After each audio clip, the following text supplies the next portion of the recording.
Bienvenue dans Écrire librement, le podcast où l'on explore l'écriture comme un chemin de connaissance de soi, de transmission et parfois de guérison. Aujourd'hui, j'ai envie de te parler d'une question essentielle. Pourquoi j'écris sur la mémoire familiale ?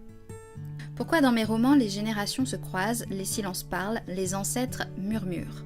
Dans cet épisode, je vais te parler de mon lien à l'Allemagne, de ce que j'ai découvert sur ma propre lignée, de ce que l'écriture m'a appris sur les blessures qu'on hérite sans les voir, et peut-être que ça fera écho chez toi aussi.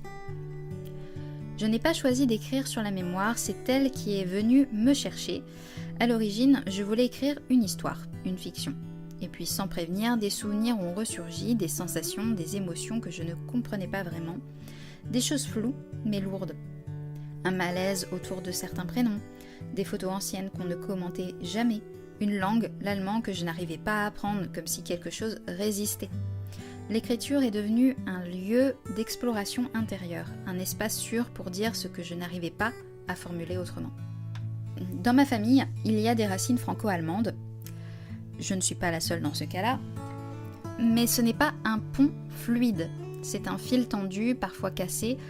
L'allemand ne m'attirait pas spécialement quand je devais choisir une langue à l'école, mais en étant expatriée à Berlin, par la force des choses, j'ai été poussée à apprendre cette langue, mais dès que j'essayais de l'apprendre, quelque chose bloquait, comme un refus, un vertige.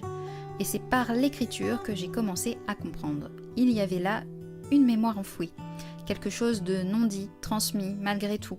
Écrire sur ce lien avec l'Allemagne, sur la guerre, sur la honte, sur la filiation, d'autant plus quand une part de ma famille était originaire d'Alsace, avec tout ce que ça implique, ces changements de nationalité et de pays, un coup allemand, un coup français, un coup re-allemand, un coup re-français, et aussi une part de mon héritage lié à mes arrière-grands-parents qui sont partis dans une autre région de France pour s'éloigner de l'envahisseur allemand durant la Seconde Guerre mondiale, et par la force des choses ont arrêté d'utiliser l'allemand. Ils ont renié cette part de leur culture alors qu'ils sont nés allemands et que l'allemand était leur langue maternelle. Tout ça fait que forcément ça dort, s'est enfoui au fur et à mesure du temps et des générations.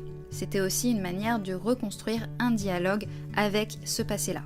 Un dialogue entre les langues, entre les générations, entre les parties de moi qui ne s'étaient jamais rencontrées. En écrivant Héritage entremêlé, j'ai réalisé une chose importante. La mémoire familiale, ce n'est pas ce qu'on se raconte. C'est ce qu'on porte, même sans le savoir.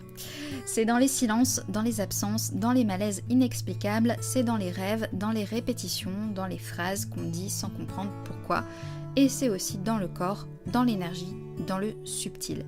J'ai toujours été sensible aux énergies, aux présences invisibles, et pendant que j'écrivais, j'ai ressenti très fort que je n'étais pas seule, que certains personnages étaient des portes, que certaines scènes étaient des libérations.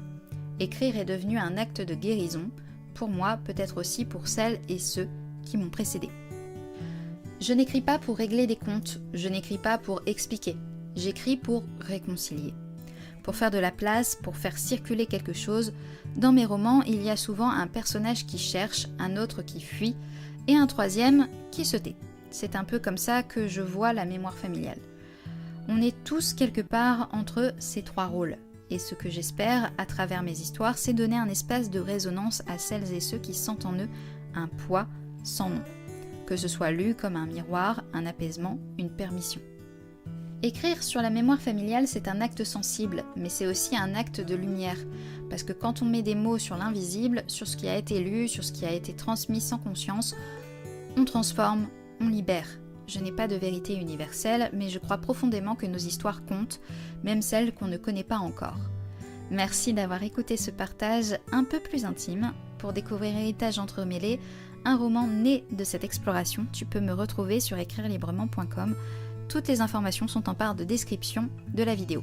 Et si toi aussi tu portes une mémoire sans mots, peut-être que l'écriture t'aidera à l'écouter.